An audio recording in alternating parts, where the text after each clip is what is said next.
Bom dia, professoras. Esse daqui é o meu caderno de estudo. Duas coisas antes só de começar.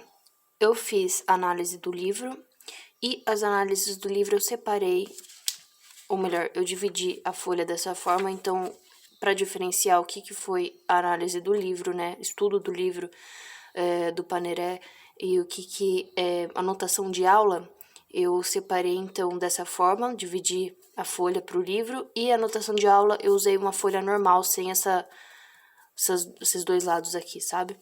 Então, aqui comecei com o capítulo 1, fiz uma pesquisa rápida, quis fazer um desenho aqui demonstrando o modelo radiocêntrico, que foi discutido no capítulo. Aqui, os 5 elementos que também é comentado no Lynch. Passando aqui mais por cima, esse aqui é a continuidade.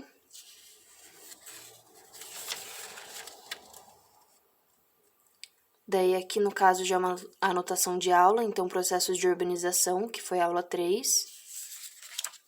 E eu tenho algumas anotações que eu faço à parte também. As anotações de aula, realmente, elas foram bem rabiscadas, então isso daqui foi o estudo que eu fiz em casa, que eu passei a limpo, né? Então, o Piabiru, que eu não conhecia, eu descobri na aula. Algumas anotações dos slides. Aqui também nossa discussão sobre o bairro lá na aula. Estudo sobre um pouco do mapa base. Aqui, capítulo 3, crescimentos.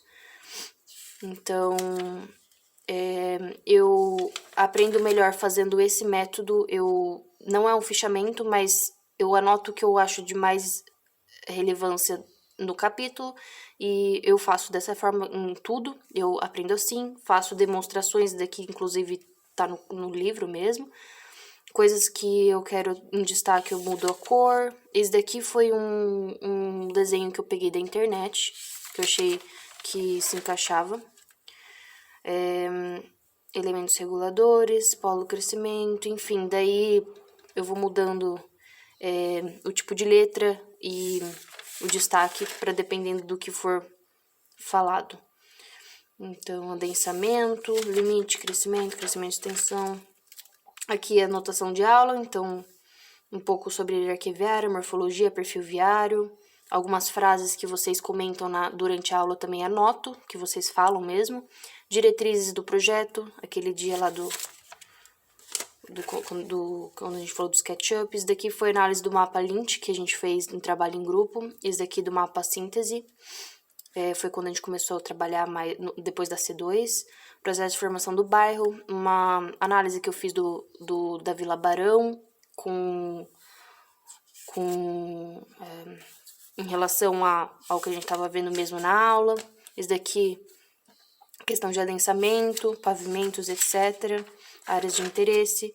Um pouco do estudo da densidade, projeto da Vila Barão. Esse daqui já tem os slides, né, de densidade, significado e definição, plano de massa, diagnóstico, mapa síntese de diretrizes. Aqui um pouco mais sobre a densidade dos slides mesmo. Esse aqui é em francês. Eu assisti uma videoaula em francês e eu quis escrever porque eu falo o idioma, daí eu anotei mesmo em francês. Esse daqui, então, são as estruturas urbanas. Aqui o conceito de cidades para pessoas, eu estava estudando o Yangel e eu achei interessante colocar no livro também. E o capítulo 4 do livro. Eu acabei aqui, e esse daqui é o final da minha anotação.